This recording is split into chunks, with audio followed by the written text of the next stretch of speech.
They thought breaking my chair would break me. They laughed, they whispered, they made me feel small. But what they didn't know was that my Marine husband was watching, and when he stood up, everything changed. Stay with me. This is a story you won't forget. Before we begin, don't forget to like this video, subscribe, and hit the notification bell so you never miss powerful stories of strength, courage, and unexpected twists. My name is Claire, and if I'm being honest, my life has always been ordinary. I've never been the kind of woman who steals the spotlight when she walks into a room. I don't have that kind of bold personality that makes heads turn, nor do I wear the kind of clothes that demand attention. I've always been quieter. The listener in the group, the one who sits back, watches, and lets others fill the space with their noise. Some people mistake that for weakness. Others take it as an invitation to treat me like I don't matter. But deep down, I know who I am. I've always believed that true strength isn't loud. It doesn't need to announce itself. It just exists. Calm, steady, waiting for the right moment to show itself. Still, I can't deny that being overlooked, being underestimated, sometimes hurts more than I let on. Most of my days look the same. I wake up early, make coffee, straighten up the house, and lose myself in the little rituals that keep me grounded. I love simple joys. The smell of freshly brewed coffee, the sound of rain tapping against the window, the pages of a well-worn book carrying me into worlds I'll never visit. Those quiet things, those small details, they matter to me. They remind me that life doesn't need to be extravagant to be meaningful. And then there's my husband, Daniel. To the world, he's a Marine, disciplined, sharp, unshakable. But to me, he's more than the uniform, more than the medals and the salutes. He's my anchor.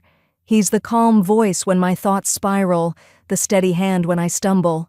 He has this way of looking at me, like I'm stronger than I think I am, like I'm more capable than I believe.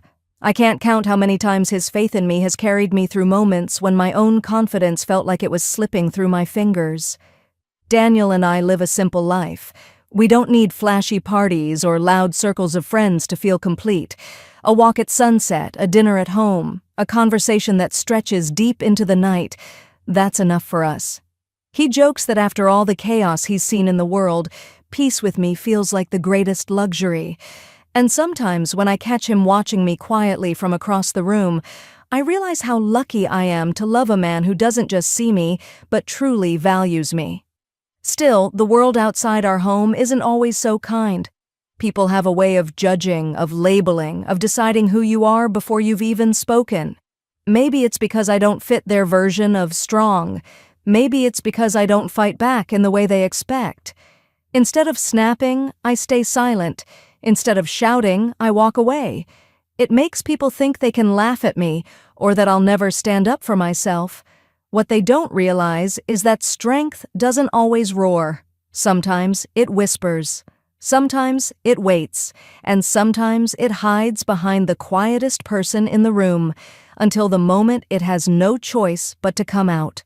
Looking back now, I can see how everything in my ordinary world was building up to that one day. The day I was humiliated, the day the chair beneath me was broken, the day the laughter of strangers cut through me like a blade, and the day my Marine husband reminded everyone, myself included, that respect is not a gift you beg for, it's a right you stand for. It all started with an invitation. Nothing fancy, just a casual lunch organized by a few people I knew from the community. Honestly, I wasn't even planning on going at first. I've never been the type to enjoy large gatherings where everyone tries to outshine one another. But Daniel encouraged me. He said, "Go, Claire. It'll be good for you to get out, to enjoy something different." He couldn't come along. He was caught up with military work that day, so I told myself it was just lunch, just a couple of hours. Nothing to worry about. The venue was bright and cheerful, sunlight spilling through tall windows onto tables decorated with flowers. People were dressed up, laughing a little too loud, showing off new clothes and expensive jewelry. I remember standing at the entrance for a moment, adjusting the sleeves of my simple dress, hoping I wouldn't stand out for the wrong reasons. But the truth is, I always feel out of place in these settings. Everyone else seemed to know the unspoken rules, the kind of smile that comes with practiced confidence, the way to hold a glass, the small talk that flows like honey. I, on the other hand, just wanted to sit quietly and make it through the afternoon without drawing attention. I found a seat near the middle of the room, hoping to blend in. At first it seemed fine. People chatted around me, mostly ignoring me, which was a relief. But as the food was served and conversations grew louder, I noticed a few glances my way. The kind of glances that aren't just casual, they linger, sharp, calculating. It didn't take long for the whispers to start. Two women at the next table leaned toward each other, pretending to talk about something else but keeping their eyes fixed on me. One laughed, covering her mouth with her hand, but I could still hear her. "Look at her," she said. "She doesn't even belong here. Did she borrow that dress from her grandmother?" The other smirked. "She probably thinks keeping quiet makes her classy. Poor thing." My cheeks burned, but I forced myself to stay calm. I told myself not to react, not to give them the satisfaction. Still, every word felt like a pinprick against my skin. And then, it happened. As the main course was being served, I shifted slightly in my chair, and I heard it, the sharp crack of wood beneath me. For a split second, I thought it was just a creak. But before I could steady myself, the chair gave way completely, and I fell hard to the floor. The sound echoed in the room, and then came the laughter. Loud, unfiltered, merciless. It felt like every person in that room had been waiting for me to fall, and now that I had, they couldn't hold back their amusement. My dress crumpled, my hands scrambled against the floor, and my face burned hotter than ever before. Someone near the back even clapped, as if it was the best entertainment of the day. "Guess not everything's made to last," a man joked, and the room roared even louder. I wanted the floor to swallow me whole. My eyes stung, but I refused to let tears fall. I bit the inside of my cheek so hard I could taste blood, forcing myself not to cry in front of them. Every second felt endless, every laugh sharper than the last, and what made it worse was knowing someone had done this on purpose. As I sat there on the ground, humiliated, I noticed one of the women smirking just a little too proudly. Her eyes met mine for a brief moment, and in that instant, I knew. She had tampered with the chair before I sat down. It wasn't an accident. It was a setup. They wanted me broken, literally and figuratively. I tried to gather myself, standing up with as much dignity as I could manage, but my hands were trembling. The laughter was still ringing in my ears. My heart hammered against my ribs, every beat reminding me of my shame. I kept telling myself, "Just walk away, Claire, just walk away." But deep down, something inside me was cracking too, not from weakness, but from the sheer weight of injustice. Because while they laughed, they had no idea who my husband was, and they had no idea that this humiliation wasn't the ending of my story. It was only the beginning. I was still trying to steady myself, clutching the edge of the table when the laughter slowly began to fade. Not because people had suddenly grown a conscience, but because the room itself had gone quiet in a different way. A silence heavy enough to make even the boldest voices shrink. And then I felt it. His presence. Daniel. He had walked in just moments after I fell, his timing almost too perfect. He wasn't supposed to be there. He had told me earlier that duty would keep him busy until late that night, but there he was in his plain shirt and jacket, eyes locked on me, reading every flicker of pain on my face. I can't explain it, but the moment I saw him, I felt this rush of relief wash over me, like I didn't have to carry the weight of that humiliation alone anymore. Daniel crossed the room without saying a word. His steps were steady, deliberate, the kind that made people move out of the way without even realizing it. He reached me, bent down, and offered me his hand, not in a rushed, embarrassed way, but gently, firmly, like lifting me up was the most important thing in the world. "Are you all right?" he asked, his voice low, calm but edged with something dangerous. I nodded quickly, whispering, "I'm fine," though we both knew I wasn't. He helped me stand, straightened my chair, and then, finally, turned to face the room. The silence was deafening. Every set of eyes was on him, waiting to see what he'd do. Daniel's gaze swept across the tables, sharp and unflinching. He wasn't raising his voice, but his presence alone carried more weight than any shout ever could. "Who did this?" he asked, not to me, but to everyone.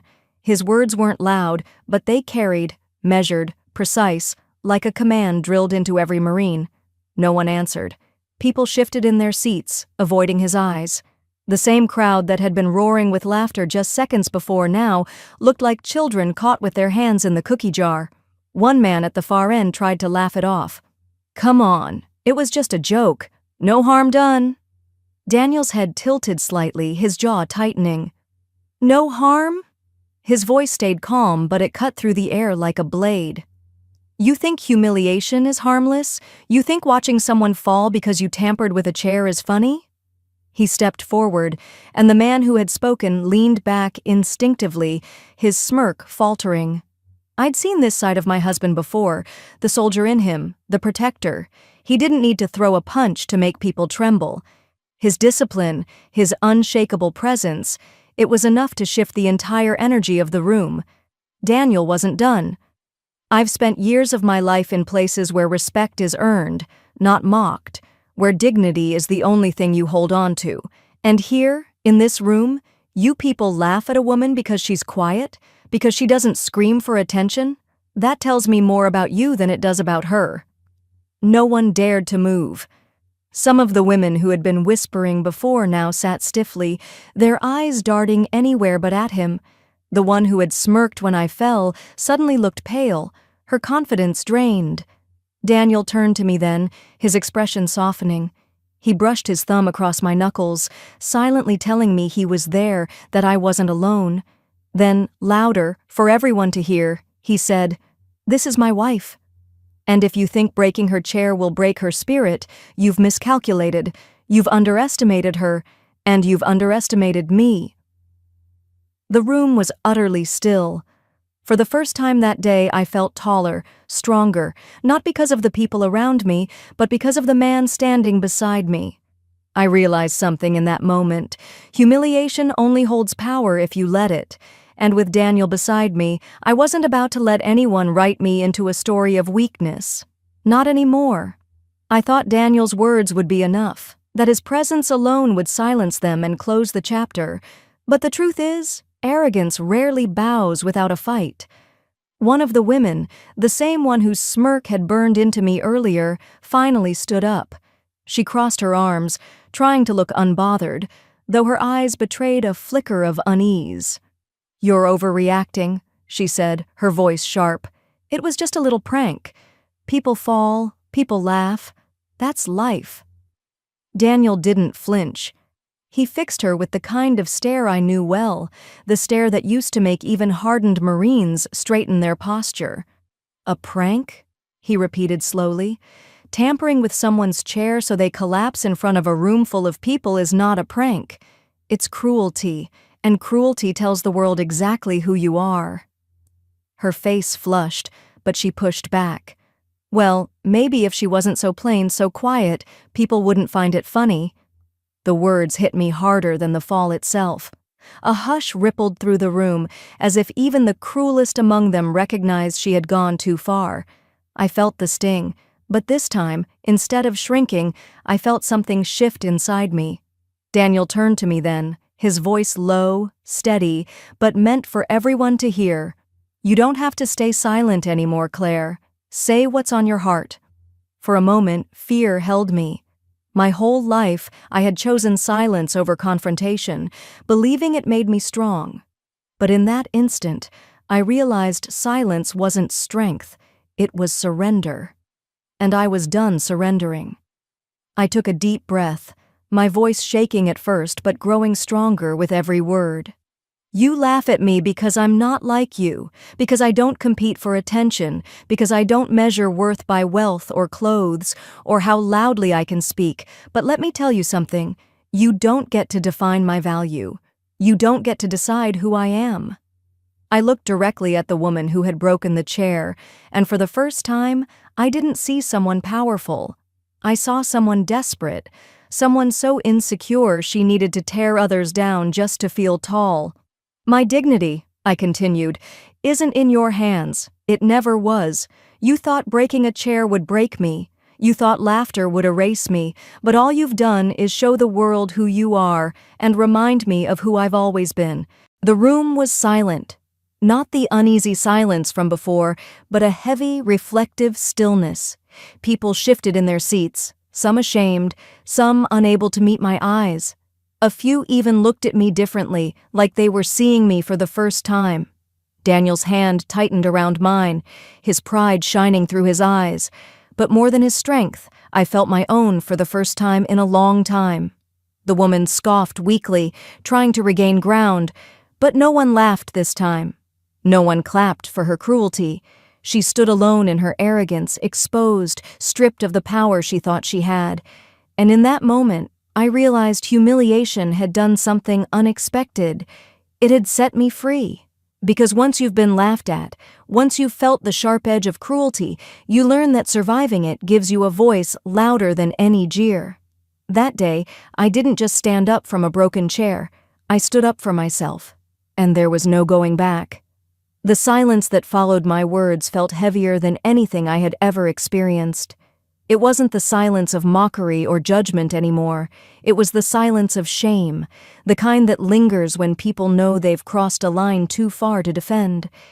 I stood taller than I ever had before, not because the humiliation had disappeared, but because I had finally refused to carry it. My hands were steady now, my voice no longer trembling, and for the first time in that crowded room, I felt seen, not by their approval, but by my own strength. Daniel stayed close beside me, his hand resting gently at my back. He didn't need to say anything, his presence was enough. It was like a shield around me, but also a mirror, reflecting the courage I hadn't realized I still had. Slowly, the woman who had been smirking earlier, my tormentor, looked around the room and realized she was standing alone. The same people who had laughed with her moments ago now avoided her eyes. Some shifted uncomfortably in their seats. Others looked down at their plates as if the floor had suddenly become fascinating. No one was defending her anymore. Her cheeks burned red, and for a moment I thought she would double down, throw another insult to cover her shame. But instead, her bravado cracked. She stammered, It was just supposed to be a joke. I didn't mean—" Daniel cut her off, his voice sharp but controlled. "You meant exactly what you did, and now you've learned what cruelty buys you. Nothing but regret." The woman's lips pressed tightly together, and though she never said the words, her silence was an apology in itself. She couldn't meet my eyes. She couldn't stand tall anymore. The weight of her own actions had pulled her down lower than any fall I had endured. Around the room, I saw the shift. People who had mocked me now looked at me differently, not with pity, but with a strange kind of respect. Some even seemed embarrassed for ever laughing in the first place. The man who had clapped when I hit the floor now stared at his hands, ashamed. I realized something in that moment. Regret is louder than laughter. It echoes longer. It stays when the fun is gone, and those who had thought humiliating me would be entertainment were now left sitting in their own discomfort, wishing they had chosen differently. Daniel placed his arm around my shoulders, guiding me gently toward the exit. As we walked, the crowd parted without a word. No laughter, no whispers, just silence and heavy eyes watching us leave. I didn't rush. For the first time, I didn't feel like the invisible one trying to slip away unnoticed. I walked out with my head high, every step a reminder that I was not broken. Outside, the air felt cooler, freer, as though I'd left more than just a room behind.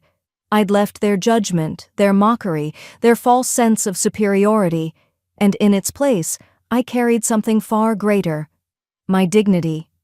Later that night, as Daniel and I sat together at home, I replayed everything in my mind. The fall, the laughter, the silence, the moment my voice finally broke through. I thought I would remember that day as one of the worst of my life, but instead, it became something else entirely. It became the day I learned that humiliation can only break you if you let it. That respect isn't handed out by others, it's claimed by standing tall, even when your chair has been smashed beneath you. And most of all, it became the day I realized I wasn't just the quiet woman in the corner anymore. I was the woman who found her voice, and once you find that, there's no going back. As for the ones who laughed, their laughter faded, their regret stayed. And mine? My strength rose. They thought I would walk away in shame. Instead, I walked out stronger. Respect isn't something you beg for, it's something you claim, and once you find your voice, no one can silence it. If this story touched you, drop a comment below, share it with someone who needs courage today, and don't forget to like and subscribe. More stories are on the way, stories that remind us all that dignity can never be broken.